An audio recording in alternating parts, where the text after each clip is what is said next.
चलेगी बोलते जब चिकन करी मिलेगी। इससे प्रदेश नहीं चल सकता इस प्रकार से कि कुछ विधायकों के फोन सर्विलेंस पे रखे जाएं। और मैं उन अधिकारियों को बड़ा स्पष्ट कहना चाहता हूं, जिस काम के लिए आप नौकरी करते हैं आप उस काम पर ध्यान दीजिए।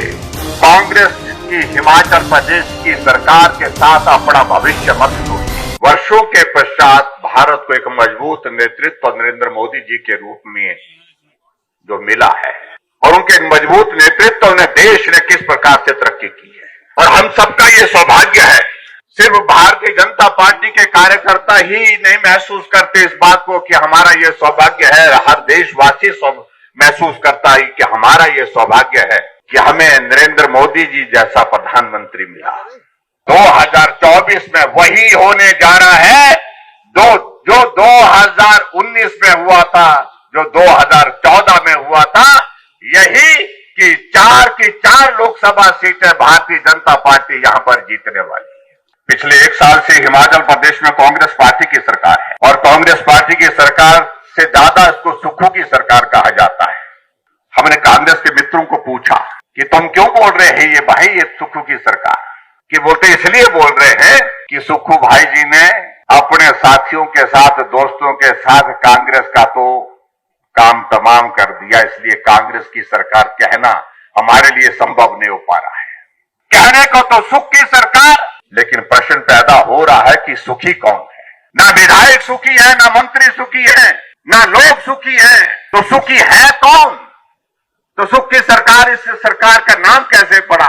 नाम तो पड़ गया, लेकिन हालात ये है कि हिमाचल प्रदेश में कोई भी व्यक्ति सुख की अनुभूति महसूस नहीं कर रहा है। कहा था कि हिमाचल प्रदेश में सरकार कांग्रेस पार्टी की बनेगी, कैबिनेट की पहली बैठक में 1 लाख नौकरियां निकालेंगे, 5 साल में 5 लाख नौकरियां देंगे। 1 साल बीत गया, एक भी नौजवान को नौकरी नहीं मिल पाई और उल्टा हिमाचल प्रदेश में 10,000 से ज्यादा आउटसोर्स पे लगे हुए कर्मचारियों को नौकरी से निकाल दिया। इसलिए इस बात का जवाब देना पड़ेगा। नौजवान हताश हो गया है, निराश हो गया, सड़कों पर आ गया है और ऐसे हालात में आने वाला समय बहुत कठिन है।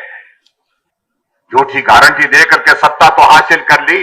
आपने कहा था हिमाचल प्रदेश के कर्मचारियों के लिए कि हम आपके हितैषी हैं, लेकिन डीए की किस्त कब देंगे? 13 महीने बीत गए, 14 महीने बीतने जा रहे, 14 महीने बीत गए एक तरह के। एरियर कब देंगे ये पूछ रहे वो। ये हिमाचल के इतिहास में पहली बार हो रहा है जब कर्मचारियों को अपनी तनख्वाह लेने के लिए धरना करना पड़ रहा है, प्रदर्शन करना पड़ रहा है। 1 तारीख को सैलरी नहीं मिल रही है, 9 तारीख को सैलरी मिल रही है। मैं देख रहा था कि कहा कि कर्मचारियों को जो आने वाले समय में जो पेंशन देने की बात कर रहे हैं, जो ओपीएस के अंतर्गत जो पेंशन जो दी जाएगी, जो लास्ट सैलरी होता है उसका जो पे ड्रॉन होती है उसका 50% होता है, लेकिन फाइल पहुंच गई है फाइनेंस डिपार्टमेंट के वहां कि 50% नहीं देंगे, सिर्फ 30% देंगे, 30% देंगे। आप कर्मचारियों के हितैषी हैं।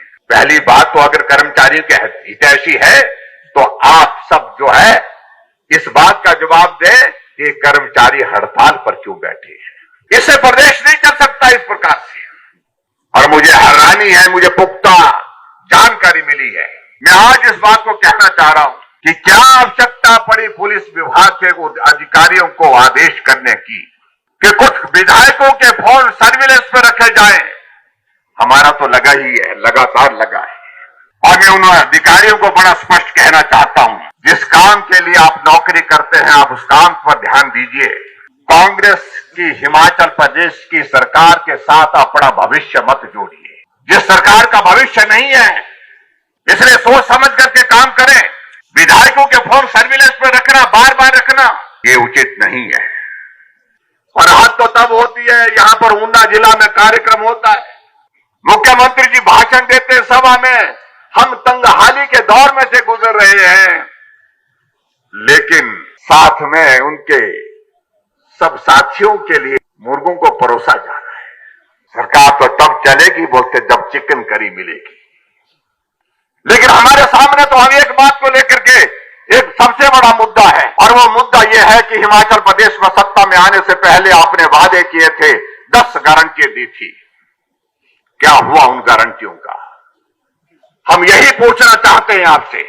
ये कांग्रेस का साथी हमको कहने लगा कि भाई अब जब गारंटी की बात करते हैं तो हमारा जो है वो सांस जो है वो बिल्कुल ऐसा हो जाता है, घुटने लग जाता है।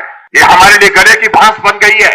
और अकेले में तो सुक्खू जी भी इस बात को सोचते होंगे कि हमारी पार्टी ने सत्ता में आने के लिए तो कह दिया, लेकिन सत्ता से बाहर करने का भी यही एक माध्यम होगा, यही एक सबसे बड़ा मुद्दा होगा। और आज ये मुद्दा बन चुका है। अगर कांग्रेस पार्टी झूठ बोल करके सत्ता में आई है, 10 गारंटियों को लेकर के झूठ बोल करके सत्ता उन्हें हासिल की है, तो सत्ता से बाहर जाने का कारण भी उनका यही बनेगा। गारंटी है तो एक व्यक्ति की है, एक नेता की है, जिसको पूरा देश मानता है और देश नहीं दुनिया मानती है। वो गारंटी किसकी है? नरेंद्र भाई मोदी जी की है। मोदी जी की गारंटी यानी काम पूरा होने की गारंटी।